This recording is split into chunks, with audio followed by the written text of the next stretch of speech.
Assalamualaikum warahmatullahi wabarakatuh. Perkenalkan, nama saya Fandi Tetar Tadi.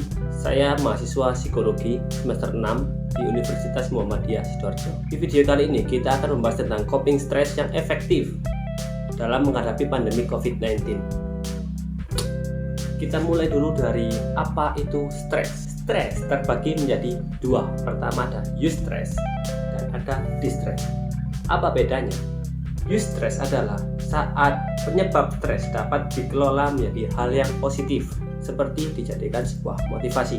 Sedangkan untuk distress kebalikannya, yaitu muncul secara berlebihan dan tidak dapat dikontrol, hingga bisa membuat sebuah kecemasan bahkan depresi. Sedangkan stres akibat pandemi COVID secara general adalah setiap orang memiliki reaksi yang berbeda-beda terhadap situasi yang membuatnya stres. Orang-orang yang lebih rentan stres biasanya adalah orang tua yang harus mengasuh anak di rumah yang belum terbiasa, anak-anak dan remaja, para lansia, dan orang dengan penyakit kronis yang beresiko lebih tinggi untuk terkena COVID-19, serta garda terdepan yang berinteraksi langsung dengan para pasien COVID-19, orang-orang yang memiliki kesehatan mental disabilitas atau masalah dengan penyalahgunaan zat narkoba, dan keluarga dengan kalangan sosioekonomi yang rendah. Lalu apa itu manajemen stres? Manajemen stres adalah cara yang digunakan seseorang untuk mengurangi dampak buruk dari pengalaman stres yang dirasakan sehingga tidak menjadi sebuah distress. Lalu apa saja yang bisa kita lakukan untuk mengelola stres pada diri sendiri?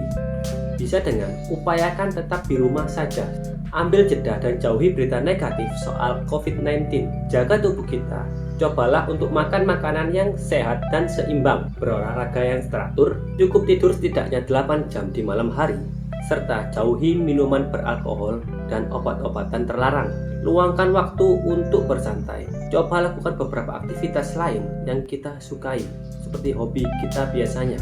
Terhubung dengan orang lain, curhatlah pada orang yang dipercayai tentang kekhawatiran dan bagaimana perasaan kita.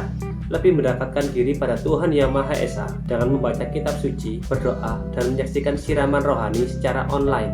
Dan yang terakhir, hubungi konselor, psikolog, ataupun psikiater jika distress yang dirasakan sampai mengganggu kegiatan secara berlarut-larut. Lalu bagaimana membantu orang lain dalam menghadapi manajemen stresnya? Jika pada anak-anak dan remaja, bereaksi bergantung bagaimana orang dewasa di sekitar mereka. Usahakan untuk lebih tenang dan percaya diri.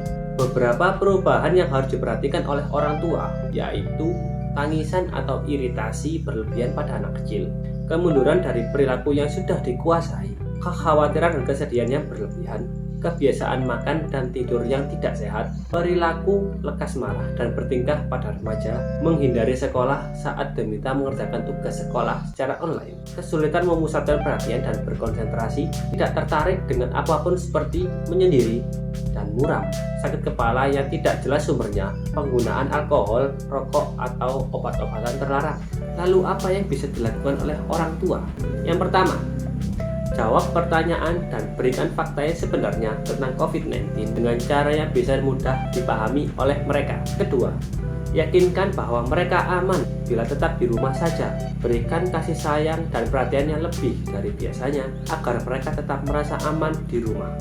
Yang ketiga, usahakan untuk menyaring informasi yang diterima oleh anak atau remaja. Mungkin mereka salah mengartikan apa yang dilihat dan jadi takut secara berlebihan. Yang keempat, jika harus sekolah atau kuliah dari rumah, buatlah jadwal untuk kegiatan belajar dan kegiatan santai yang menyenangkan. Tanyakan apa aktivitas yang anak sukai. Yang kelima, beritahukan pada anak dan remaja untuk menjauhi berita negatif yang ada pada medsos mereka. Keenam, berdiskusilah dengan guru mengenai kondisi anak, dan apabila tugas yang diberikan terlalu membebani anak atau remaja, tawarkan dulu bantuan untuk berkomunikasi dengan guru atau dosennya. Yang ketujuh, ajak anak beristirahat, tidur secara cukup, berolahraga, dan makan makanan yang bergizi. Rutinlah mengajak mereka berkomunikasi dengan teman dan anggota keluarga melalui video call. Yang kedelapan, bimbing anak untuk beribadah dan berdoa, mendekatkan diri pada Tuhan Yang Maha Esa sesuai dengan kepercayaan masing-masing. Lalu bagaimana kalau orang tua yang merasa stres? Yang pertama, Tentukan posisi duduk yang paling nyaman. Ratakan kaki di lantai, serta tangan taruh di bangkuan. Yang kedua, bernafaslah secara teratur. Lihatlah sekeliling Anda, tutup mata Anda, dan rasakan apa yang ditangkap oleh indera tubuh Anda. Ketiga, tanyakan pada diri sendiri, apa yang aku pikirkan sekarang? Keempat, perhatikan pikiran Anda, apakah itu negatif atau positif? Yang kelima, perhatikan bagaimana perasaan Anda secara emosional, apakah merasa sedih atau gundah. Yang keenam, rasakan nafas Anda saat keluar dan masuk. Anda bisa meletakkan tangan di perut dan merasakan naik dan turun. Yang ketujuh, katakan pada diri sendiri, tidak apa-apa, atau aku baik-baik saja, serta panjatkan doa. Yang kedelapan, pikirkan hal yang membuat Anda bahagia dan bagaimana efek yang telah ditimbulkan pada anak bila Anda lepas kendali. Anda tentu tidak ingin anak Anda terluka dan sedih atau malah menjauhi Anda karena Anda marah-marah. Kesembilan, saat Anda siap, bukalah mata Anda. Adapun tips untuk berhemat agar tidak stres di kemudian hari akibat pandemi COVID-19. Pertama, periksa apa yang menjadi hak Anda. Cari tahu informasi sedetail mungkin tentang aturan atau kebijakan yang telah dirilis oleh pemerintah, termasuk perusahaan tempat Anda bekerja. Yang kedua, atur pengeluaran Anda. Pilihlah pengeluaran yang bersifat penting, seperti utamakan memasak sendiri daripada membeli makanan siap saji. Yang ketiga, langsung bayar listrik, air, dan internet untuk menjaga agar kebutuhan rumah bisa menjadi tempat berlindung yang aman selama pandemi. Keempat, siapkan dana darurat secara tunai untuk membeli makanan atau kebutuhan pokok di dekat rumah. Dan sebagai dana darurat, simpan uang tersebut di tempat yang sulit dijangkau oleh anak.